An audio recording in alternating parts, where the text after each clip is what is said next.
Hi, you're watching Sipping Off the Cuff on Tequila Aficionado Media on all of our networks. I'm Mike Morales here in muggy San Antonio. That gentleman is.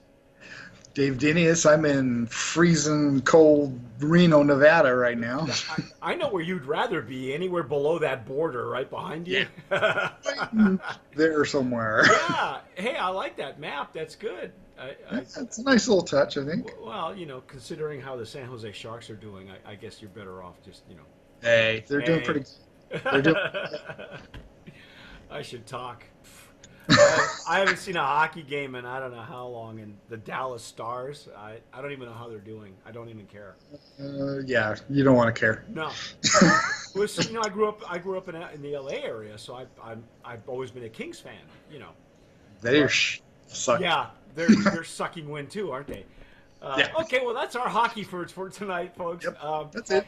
If you have been watching us, you've been staying in tune with us. You have been seeing Nosotros Tequila. We fell all over ourselves with the The Blanco. Blanco is amazing. Yeah, now this is the Reposado. Look how dark this thing is, It man. is. It is kind of dark. Do do. By the way, we nominated the Blanco as brand of promise as a nominee, and for packaging. I think this For is the nice, fact, clean packaging. yes, very Um, nice. very nice. We met the two gentlemen. It's Carlos Soto. We I forgot their names at the beginning of this whole thing. Oh, here it is. Look at that, Michael Arbanas. So I do have his card. See, guys, nosotros, and Carlos. They are the guys who are spearheading this tequila, Yep. nosotros. Now, Nosotros. Dave, tell everybody what was so special when we met them at the Mammoth Margarita Festival. The organizers made it a point. They told us if you do nothing else, you got to meet these guys and these guys, and one of them was these guys.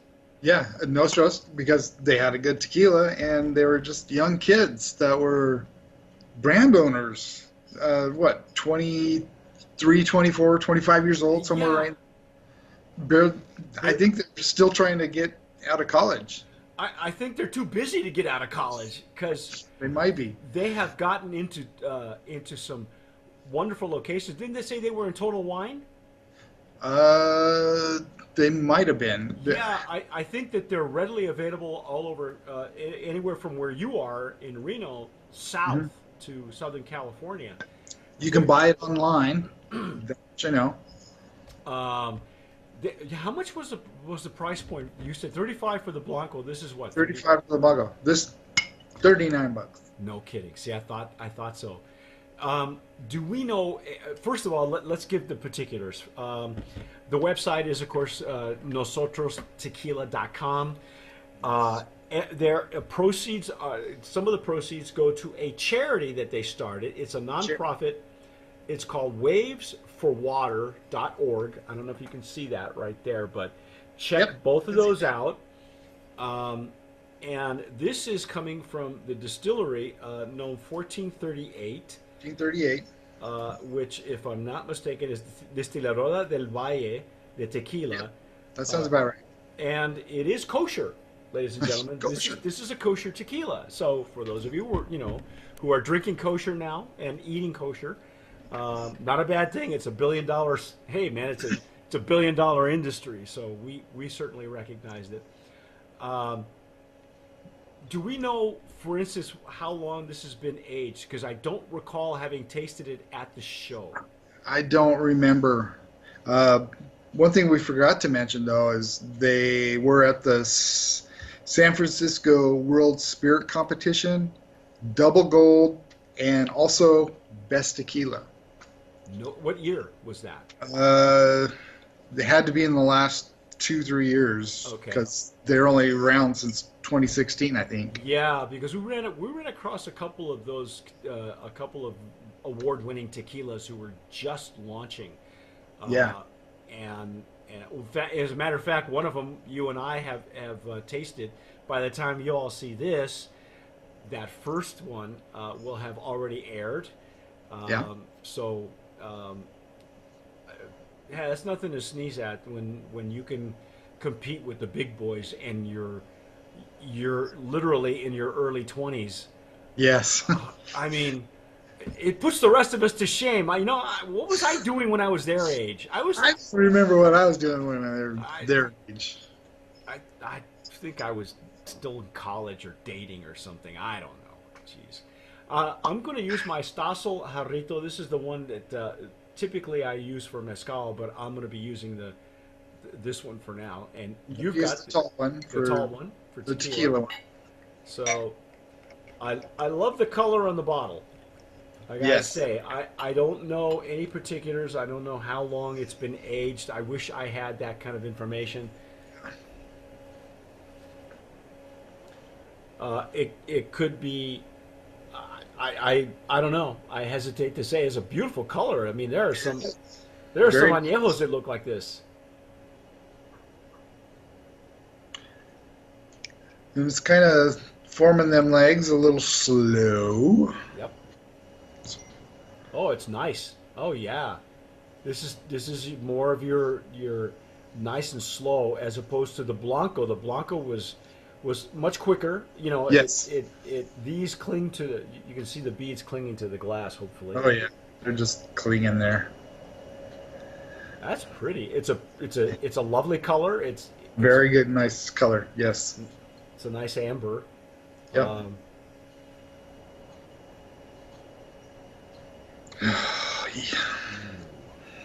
I got wood notes, some spicy, some Little, caramel. yeah, little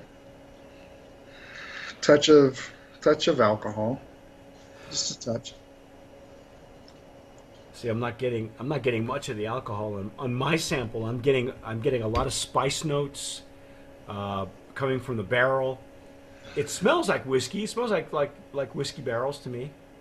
Yeah, it's starting to, as I'm spinning around here, open up a little bit.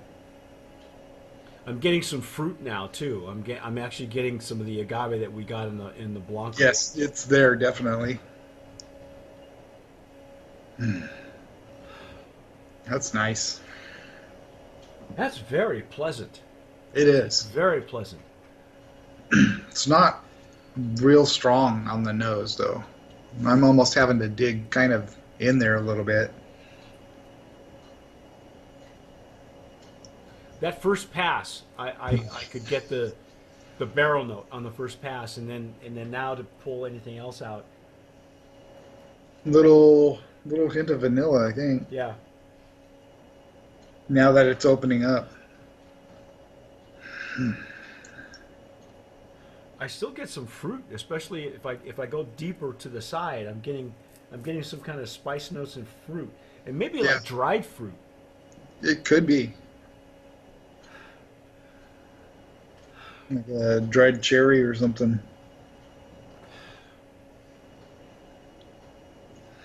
You know what surprises me is that here's a surprising thing, Yeah. and I know that these gentlemen are fairly young and barely of legal drinking age. So Yeah. so how did they develop their palates? I'm sure that they had friends. You mentioned that Yeah. this was a group decision, right? Yes.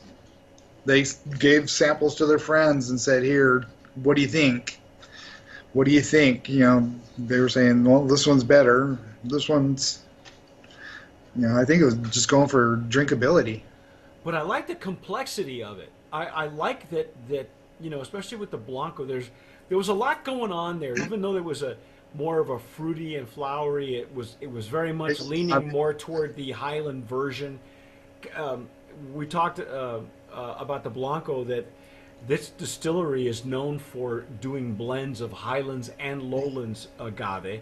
It's not it's not just this distillery. Volcán de Mi Tierra does the same thing, but we don't know, and that's a much more expensive tequila.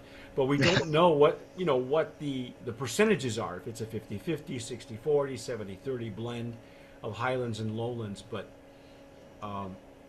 I mentioned that the Blanco reminded me very much of some of the Highlands, exclusive Highlands tequilas that we've had. It was very nice. Big agave in that one. Yeah. Well, let's dive in. Let's see what we got here. Let's go.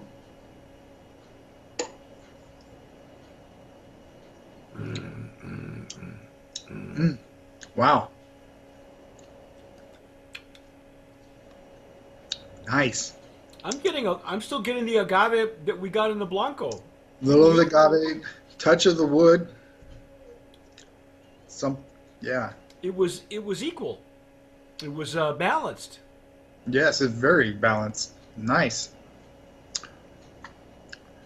Not quite as long as finish as the Blanco. True. And that may be because of the barrel notes at that It point. could be. Like I say, it's spice notes on the top. Yep. Um, Nice and spicy. it doesn't. A hint of sweet, kind of like the Blanco had. Right. A touch of sweet. Not a fake sweet either. A nice sweet. Yeah, it was sweetness from whatever agave was there. Yeah. The spice notes and the aroma were from the barrel for sure. Getting a little of the wood tannins staying on the tongue a little bit.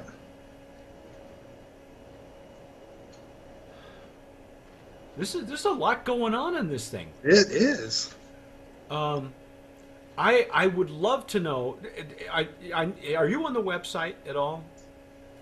Yeah, I didn't see anything as to saying how long it was aged or anything like that. Yeah, there's very little information, and there wasn't any point of sale material that we got from them. I mean, we were just lucky to get the bottles that they had for us. They were so nice to accommodate us with that, and a couple of T-shirts, and oh yeah, and shot glasses too. So You got shot glasses? yeah, I did frosted shot glasses. Did you not I get don't any? know. I don't know. I don't think Okay. so. Well, Maybe I did. Maybe I didn't. they're in there with the rest of all the shot glasses that I've collected over the 20 years of doing this sipping off the cup. Um, I like this. I liked it. I think what I was getting at was that I was surprised at the complexity of the flavor profile and the aroma. It's a mature tequila Mhm. that you wouldn't expect a couple of young guys who are barely of legal drinking age to have that sort of palate. So I like that they crowdsourced their decisions Yes. based on what their peers were telling them, along with themselves. I mean, they had the final word. Yeah, Carlos is. It's got his profile on the website. It says 24 years old. 24 years old. 24 years old. Yeah. I think I was frying brain cells with Cuervo at 24. That's all we had. Yeah. When you would, and I'm a little bit older than you, but you remember those days when we thought 1800 was top of the line. Yeah. And I remember that. Just above, Cuervo Especial, and turns out 1800 was just as much a mixto as Cuervo was, but not for the price and the bottle and all that stuff. So we thought we were high end at that point. Yeah, 1800. I remember those days. I try to forget them, but a lot of us have cut our teeth on some of the tried and true stuff. I remember some of the really good stuff you could only get and you had to save up for. Look at all the little pearls just clinging all over that glass. But it doesn't have that thick, real thick mouthfeel that would say, oh, there's a little glycerin in there. Right. It's unpretentious. So what you're getting in the aroma and you're getting in the flavor is what you see is what you get. Yep. I don't know. I wish I did. How long it's being aged? How long, or even what kind of barrels? Well, I'm gonna go out on a limb and say these are whiskey barrels versus bourbon, because I'm not getting. I'm not getting the dry finish, or like you said, the strong finish that we were getting in the Blanco. Right. The warm fuzzy is not in this reposado.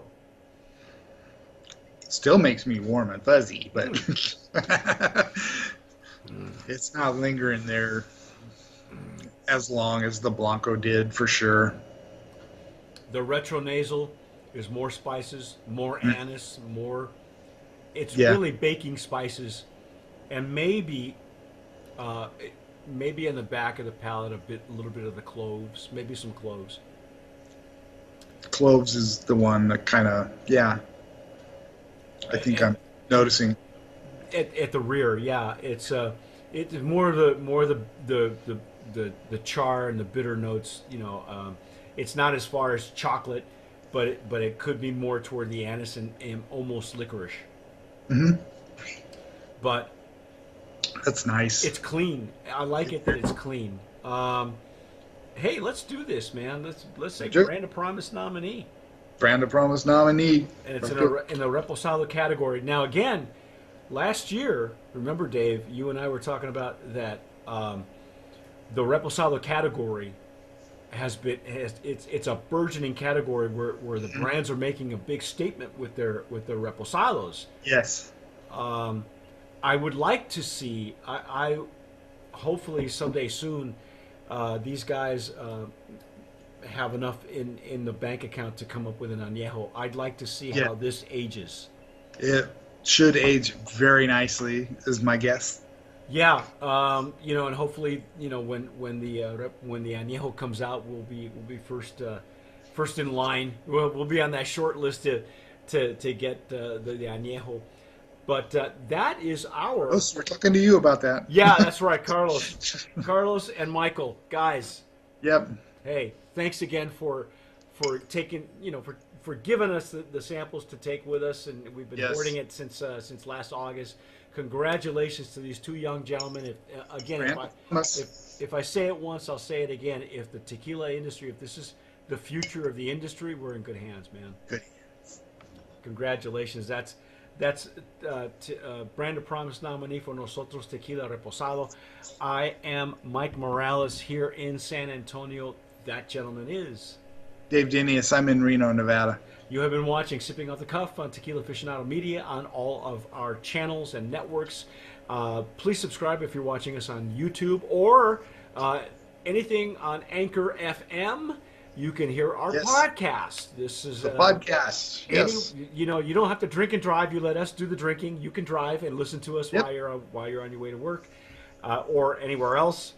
But whatever you do, tomar sabiamente. Sip wisely.